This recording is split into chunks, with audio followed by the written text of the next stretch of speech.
صلی اللہ علیہ وسلم کے تعریف کے حمد و ثنا کے کلمات سنیے. آپ اللہ کے سامنے میں ہاتھ اٹھاتے تھے, اللہ کے حمد و ثنا بیان کرتے تھے اور کہتے تھے ما عبدناک حق عبادتک, یا اللہ محمد مصطفیٰ سے تیری عبادت کا حق ادا نہیں ہو سکا.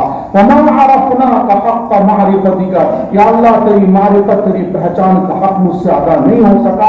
یہ نبی امی صلی اللہ علیہ وسلم فرمایا کرتے تھے. بہرحال تو کلمے کا جز پہلا یہ ہے کہ لا الہ الا اللہ محمد رسول اللہ. ہم اپنے خالق مالک پروردگار پالنہار کو پہچان لیں. اور دوسرا جز ہے محمد رسول اللہ, کہ اللہ تک پہنچنے کا راستہ ہے محمد رسول اللہ صلی اللہ علیہ وسلم. تقریباً 1450 سال کی تاریخ میں جس نے بھی اللہ کو پایا ہے محمد مصطفیٰ صلی اللہ علیہ وسلم کے نقش قدم پر چل کر کے اللہ کو پایا ہے. اور اگر قیامت تک کوئی پائے گا تو آقا کے نقش قدم پر چل کر کے پائے گا. کہ اللہ خود قرآن میں فرماتا ہے قل ان کنتم تحبون اللہ فاتبعونی, اے نبی جی آپ فرما دیجیے اللہ کی محبت چاہتے ہو تو نبی کے نقش قدم پر, میرے نقش قدم پر چلو. تو کیا ہم اس نبی کی تعریف بیان کریں میرے بزرگوں, جس کے بارے میں اللہ نے کتنی ساری آیتیں قرآن کریم میں بیان کی. بس ایک بات یہ کہ جیسے ہمارے ناقص علم میں ہماری گندی زبان میں اتنی صلاحیت نہیں کہ اللہ کے حمد و ثنا کو مکمل بیان کر سکے, ایسے ہمارے ناقص علم میں اور ہماری گندی زبان میں اتنی صلاحیت نہیں کہ محمد رسول اللہ کے سوانے کا, صورت کا, سیرت کا بیان کرنے کا مکمل حق ادا نہیں کر سکتے ہیں.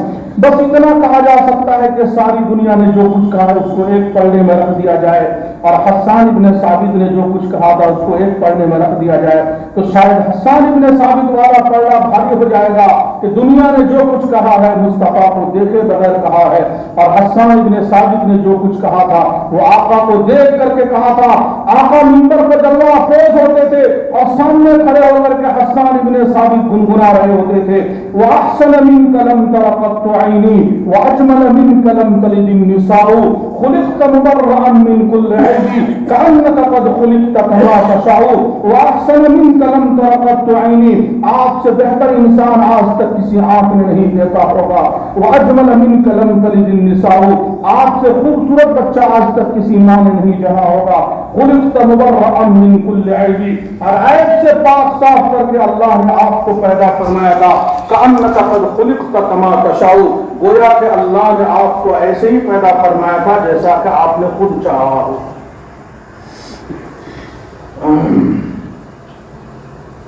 میرے بزرگوں, میرے دینی بھائیوں, علماء کرام,